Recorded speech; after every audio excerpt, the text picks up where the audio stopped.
Let me show in a parable to what extent our nature is enlightened or unenlightened.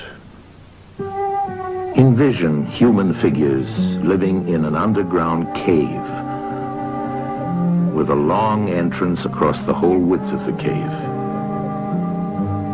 Here they have been from their childhood and have their legs and necks chained so that they cannot move and can only see before them, being prevented by the chains from turning their heads around.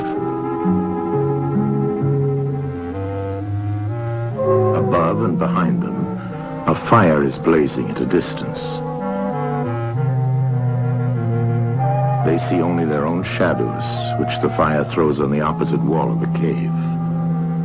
For how could they see anything but the shadows if they were never allowed to move their heads?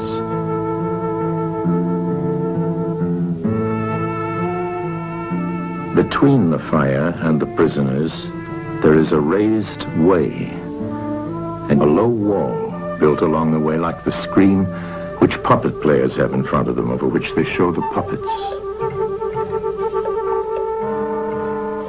Do you see men passing along the wall, carrying all sorts of articles which they hold projected above the wall? Statues of men and animals made of wood and stone and various materials?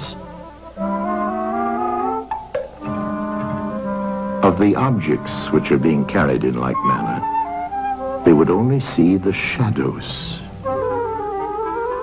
And if they were able to converse with one another, would they not suppose that they were naming what was actually before them?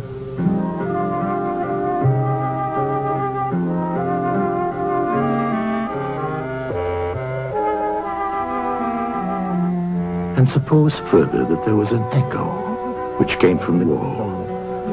Would they not be sure to think when one of the passers-by spoke that the voice came from the passing shadows? To them, the truth would be literally nothing but the shadows of the images. And now look again and see what will naturally follow if one of the prisoners is released.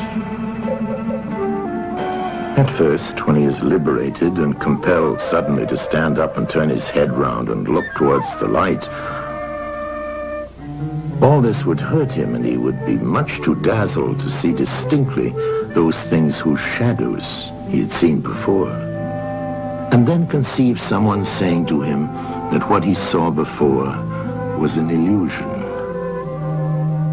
but that now, when he's approaching nearer to reality and his eyes turn toward more real existence, he has a clearer vision.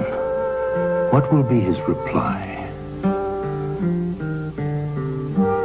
And you may further imagine that his instructor is pointing to the objects as they pass and requiring him to name them.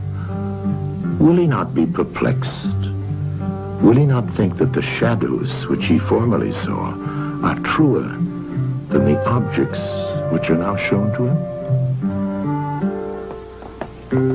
And suppose once more that he is reluctantly dragged up a steep and rugged ascent and held fast until he is forced into the presence of the sun himself. When he approaches the light, his eyes will be dazzled, and he will not be able to see anything at all of what are now called realities. He will require to grow accustomed to the sight of the upper world.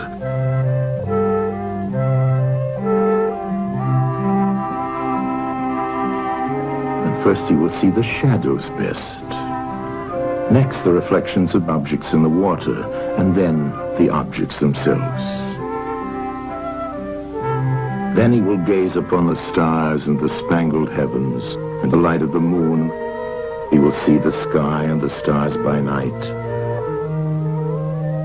Last of all, he will be able to see the sun, and not mere reflections of it in the water, but he will see the sun in its own proper place and not in another. And he will contemplate the sun as it is. Imagine once more such a one coming suddenly out of the sun to be replaced in his old situation. Would he not be certain to have his eyes full of darkness?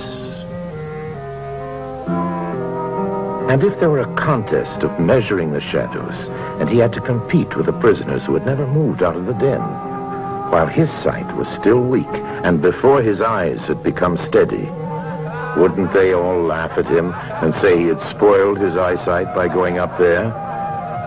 And that it was better not to even think of ascending?